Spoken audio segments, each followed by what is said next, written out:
Assalamualaikum warahmatullahi wabarakatuh. Baik, saya akan melanjutkan membacakan review buku Rekonstruksi Sejarah Al-Quran dan The Story of Quranic Text. Pertama, Rekonstruksi Sejarah Al-Quran, bab 9, Unifikasi Bacaan Al-Quran. Perbedaan-perbedaan dalam pembacaan Al-Quran telah eksis di kalangan para sahabat Nabi, karena Al-Quran diwahyukan dalam 7 huruf sebagaimana untuk kemudahan bagi kaum muslimin, lantaran ketidakmampuan mereka membacanya dalam 1 huruf. Sebagian sarjana muslim menjelaskan pengertian sab'ah huruf dengan al-abwab al-sab'ah, 7 gerbang atau segi yang dengannya Al-Quran turun. Ketujuh segi ini bertalian dengan perintah, larangan, janji, ancaman, perdebatan, kisah masyarakat terdahulu, dan perumpamaan.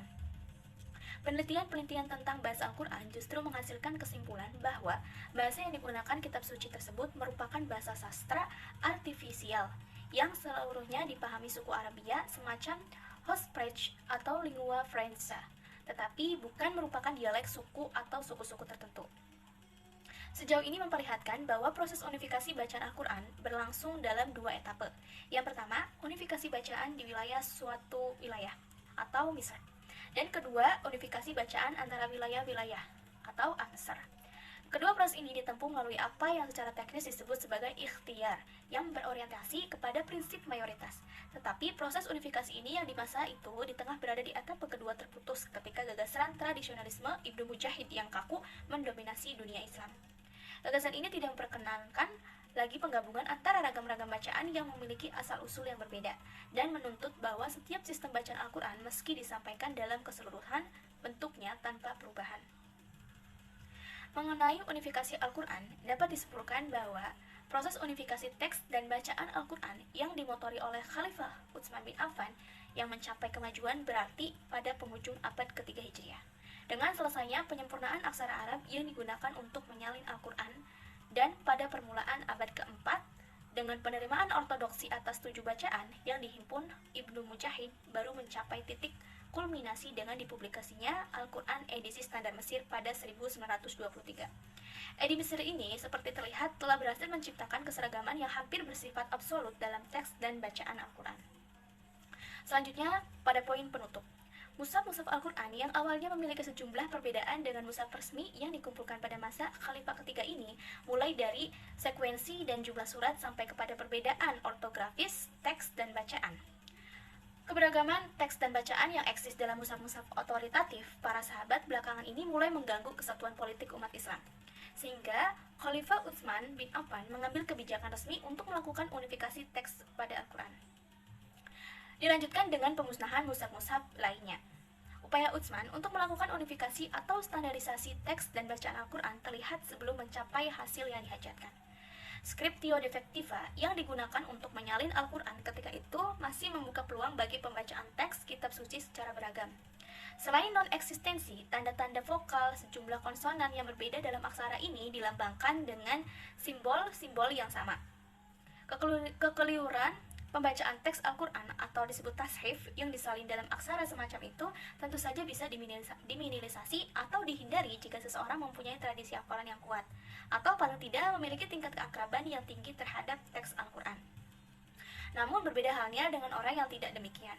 Oleh sebab itu perlu dilakukannya penyempurnaan, yakni penciptaan tanda-tanda vokal, titik-titik diakritis untuk pembedaan konsonan-konsonan bersimbol sama, serta sejumlah tanda ortografis lainnya dikabarkan telah dilakukan oleh beberapa pakar bahasa seperti Abu Al-Aswad, Ad-Duali, Nasr Ibnu Asim, Yahya bin Yamur, Khalil bin Ahmad, dan lain sebagainya. Versi tradisional tentang penyempurnaan aksara Arab itu selain berkontradiksi antara satu dengan yang lainnya juga bertabrakan dengan temuan-temuan paleografi atau manuskrip-manuskrip Al-Quran yang awal. Dari berbagai temuan ini dapat disimpulkan bahwa Scriptio plena tidak muncul dalam seketika, tetapi diintroduksi secara gradual melalui serangkaian perubahan yang bersifat eksperimental. Penyempurnaan aksara Arab baru mencapai titik finalnya pada penghujung abad ke-3 Hijriah. Akhirnya, tujuan dari kajian ini adalah mengupayakan suatu rekonstruksi yang agak rinci terhadap perjalanan historis Al-Quran. Namun, sebagaimana terlihat, tidak seluruh aspek kesejaraan Al-Quran berhasil direkonstruksi secara meyakinkan. Masalah tentang kronologi pewahyuan Al-Quran dan sejarah kemunculan berbagai tradisi teks dan bacaan Al-Quran yang awal sebagian besarnya telah menghilang di dalam limbuk sejarah. serta sejarah teks dan bacaan Al-Quran pada perkembangan formatifnya masih tetap menyimpan sejumlah besar misteri yang menuntut penelitian lebih serius dan lebih jauh dalam mendalami tentangnya di masa yang mendatang. Oke, selanjutnya dalam buku The History of Quranic Text, bab 11. Penyebab munculnya ragam bacaan. Setelah meneliti hipotesis Jeffrey dan Goldziher dan menganggap bukti yang tepat, tampaknya tak ada cara lain kecuali meletakkan teori mereka ke pinggiran. Menurut Jeffrey, kekurangan tanda titik dalam Mushaf Utsmani berarti merupakan peluang bebas bagi pembaca memberi tanda sendiri sesuai dengan konteks makna ayat yang ia pahami. Perbedaan yang mereka prediksi sekarang telah diketahui dalam contoh yang banyak. Tidak terkira di mana sebuah kerangka huruf dapat menerima lebih dari satu set tanda titik dan diakrital sesuai dengan konteksnya. Masalahnya yang jarang terjadi di mana perbedaan yang diakui dalam qiraat tidak akan membawa pengaruh terhadap makna teks. Bagi muslim yang beriman tidak akan ragu bahwa Allah akan memelihara kitabnya, tidak akan memilih bahasa atau skrip yang lemah guna menyampaikan wahyunya yang terakhir.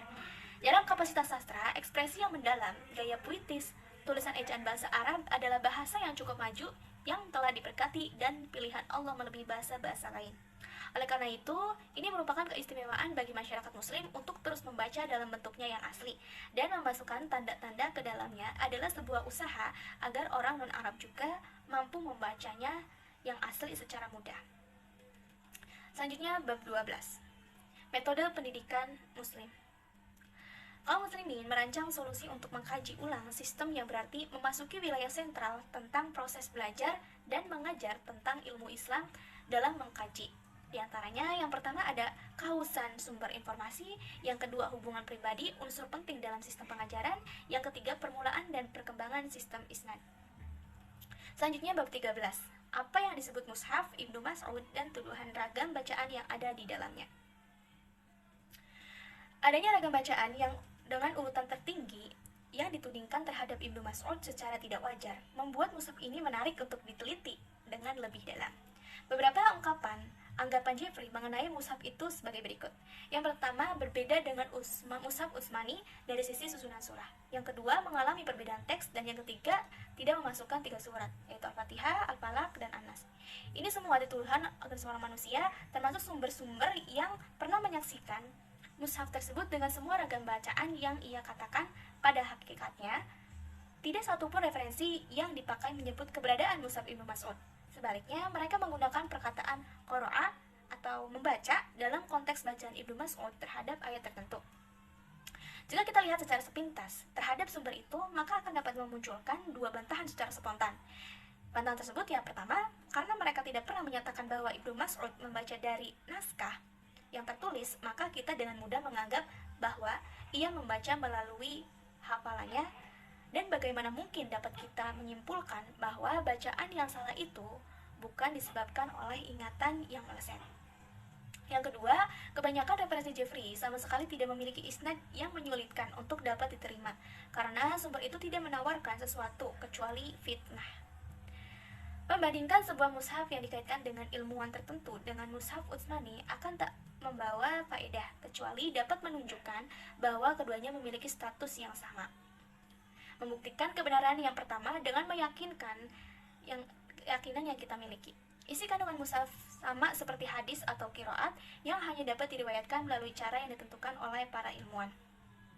Cara tersebut ialah yang pertama, sahih dengan keyakinan sepenuhnya, yang kedua, meragukan, yang ketiga, sama sekali palsu. Mungkin sekian dari saya, kurang lebihnya mohon maaf. Wassalamualaikum warahmatullahi wabarakatuh.